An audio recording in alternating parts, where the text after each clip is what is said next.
Hello दोस्तों, स्वागत है आपका अपने यूट्यूब चैनल ग्लोबल एसएससी में। आज हम डिस्कस करने वाले हैं प्राचीन भारत के इतिहास में चौथा पॉइंट में वैदिक सभ्यता के बारे में, जो 1500 से 600 ईस्वी पूर्व तक चला। तो आइए शुरू करते हैं बिना किसी देरी के। वैदिक सभ्यता 1500 से 600 ईस्वी पूर्व तक चला। इसमें पहला पॉइंट है सिंधु सभ्यता के बाद जो नवीन संस्कृति प्रकाश में आई, उसके बारे में हमें संपूर्ण जानकारी वेदों से मिलती है, इसलिए इस काल को हम वैदिक सभ्यता के नाम से भी जानते हैं। अगला पॉइंट है वैदिक काल का दो भागों में विभाजित किया गया है। पहला है ऋग्वैदिक काल जो 1500 से 1000 ईस्वी पूर्व तक चला, और दूसरा है उत्तर वैदिक काल जो 1000 से 600 ईस्वी पूर्व तक चला। इसमें पहला काल है ऋग्वैदिक काल जो 1500 से 1000 ईस्वी पूर्व तक चला। इसमें आर्यों का आगमन 1500 ईस्वी पूर्व के पहले का है। आर्य आरंभ में सप्त सैंधव में बस गए थे। सर्वप्रथम पंजाब और अफगानिस्तान में बसे। अगला पॉइंट प्रोफेसर मैक्स मूलर ने आर्यों का निवास मध्य एशिया बैक्ट्रिया बताया है। आर्य शब्द का अर्थ श्रेष्ठ कुलीन होता है। अगला पॉइंट है इस सभ्यता के संस्थापक आर्य थे। वैदिक सभ्यता इसलिए इसे कभी कभी आर्य सभ्यता भी कहा जाता है। वैदिक सभ्यता में अगला पॉइंट है वैदिक सभ्यता मूलतः ग्रामीण थी। आर्यों का आरंभिक जीवन मुख्यतः पशुचारण था। कृषि उनका बौद्ध धंधा था। अगला पॉइंट है आर्यों की भाषा मूलतः संस्कृत थी।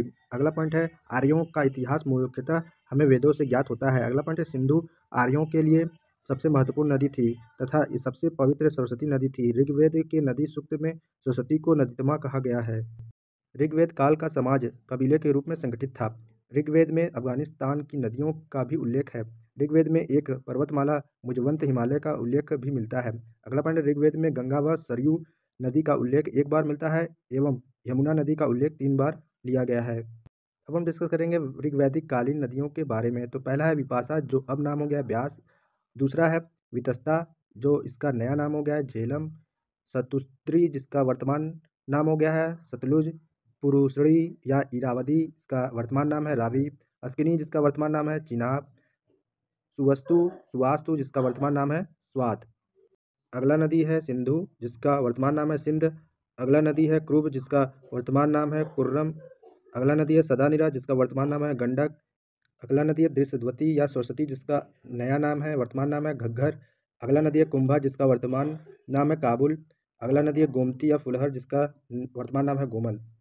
ऋग्वैदिक काल जो 1500 से 1000 ईस्वी पूर्व तक चला। इसमें अगला पॉइंट पितृसत्तात्मक परिवार आर्यों के कबीलाई समाज की बुनियादी इकाई थी। अगला पॉइंट ऋग्वेद में आर्यों के 5 कबीले होने की वजह से उन्हें पंचजन्य कहा गया। ये अनु, द्वहय, पुरु, तुर्वस और यदु थे। अगला पॉइंट ग्राम, विष और जन में उच्चतर इकाई हैं। ये ग्राम संभवतः कई परिवारों के समूह को कहते थे। ग्रामणी ग्राम का मुखिया होता था।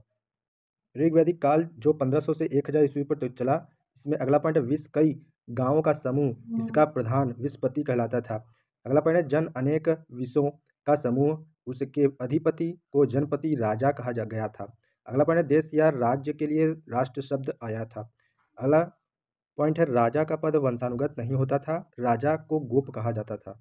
अगला पॉइंट है ऋग्वेद में सेनानी, सेनापति, पुरोहित, शासकीय पदाधिकारी थे जो राजा की सहायता के लिए थे। राजा की सहायता हेतु 12 मंत्री होते थे जिन्हें रत्नी कहा जाता था, जिसमें सूत, रथकर और करमार पदाधिकारी थे। अगला पॉइंट है पूरप पुरूप दुर्गपति होता था जो सैनिक कार्य करता था और इसमें स्पर्श गुप्तचर होते थे। अगला पॉइंट है वाजपति गोचर भूमि की अधिकारी था। वह कुलप परिवार का मुखिया होता था। दूत समय समय पर संधि विग्रह के प्रस्तावों को लेकर राजा के पास जाता था। ऋग्वैदिक काल जो 1500 से 1000 ईस्वी पूर्व तक चला। इसमें अगला पॉइंट है विदर्भ सर्वाधिक प्राचीन संस्था थी जो धन का बंटवारा करती थी। अगला पॉइंट है सभा वरिष्ठ व कुलीन लोगों का समूह था। इनका ऋग्वेद में 8 बार उल्लेख किया गया है। अगला पॉइंट है समिति यह जनप्रतिनिधियों के समूह का प्रतिनिधित्व करती थी। इसके सभापति को ईशान कहा जाता था। अगला पॉइंट है वैदिक कालीन न्यायाधीशों को प्रश्न विनाशक कहा जाता था। ऋग्वैदिक काल जो 1500 से 1000 ईस्वी पूर्व तक चला। इसमें अगला पॉइंट है अधिकतर लड़ाइयाँ युद्ध जानवरों, गायों व घोड़ों के लिए लड़ी जाती थी। अगला पॉइंट है युद्ध के लिए गविष्टि शब्द का प्रयोग किया जिसका अर्थ गायों की खोज होती है। अगला पॉइंट है ऋग्वेद में 7वें मंडल में 10 राज युद्ध का वर्णन है जो सुदास व 10 जनों के मध्य लड़ा गया। पुरुषणी रावी नदी के तट पर जिसमें सुदास विजयी हुआ था। ऋग्वेद में समाज 4 वर्गों में था और वर्ण व्यवस्था क्रम आधारित थी। ये ब्राह्मण, क्षत्रिय, वैश्य और शूद्र हैं। ऋग्वेद के पुरुष सूक्त में चारों वर्णों का उल्लेख मिलता है। हालांकि 10वां मंडल बाद में जोड़ा गया। अगला पॉइंट है महिलाओं की को शिक्षा का अधिकार था। अगला पॉइंट है विधवा विवाह होता था और बाल विवाह, पर्दा प्रथा, सती प्रथा जैसी बुराइयां नहीं थी। ऋग्वैदिक काल जो 1500 से 1000 ईस्वी पूर्व तक चला, इसमें अगला पॉइंट है आजीवन अविवाहित रहकर विद्या अध्ययन करने वाली महिलाओं को अमाजु कहा जाता था। अगला पॉइंट है विवाह के समय मिलने वाले उपहार को वहतु कहा जाता था। अगला पॉइंट है ऋग्वेद में घोषा, अपाला, सिकता व लोपामुद्रा विदर्भ राज की कन्या राजकुल में उत्पन्न अगस्त्य ऋषि की पत्नी आदि विदुषी महिलाएं थी और विषफला एक योद्धा महिला थी। ऋग्वैदिक काल जो 1500 से 1000 ईस्वी पूर्व तक चला, इसमें अगला पॉइंट है पैसों के लिए पढ़ाने वाला जीविकोपार्जन गुरु उपाध्याय कहलाता था। आर्य मूलतः शाकाहारी थे और पेय पदार्थों में सोमरस का पान करते थे। अगला पॉइंट है आर्य 3 प्रकार के वस्त्र धारण करते थे। पहला है यथोवस्त्र, दूसरा है उत्तरीय वस्त्र, तीसरा है अधिवास। अगला पॉइंट है अंदर पहनने वाले वस्त्रों को नीवी कहा जाता था।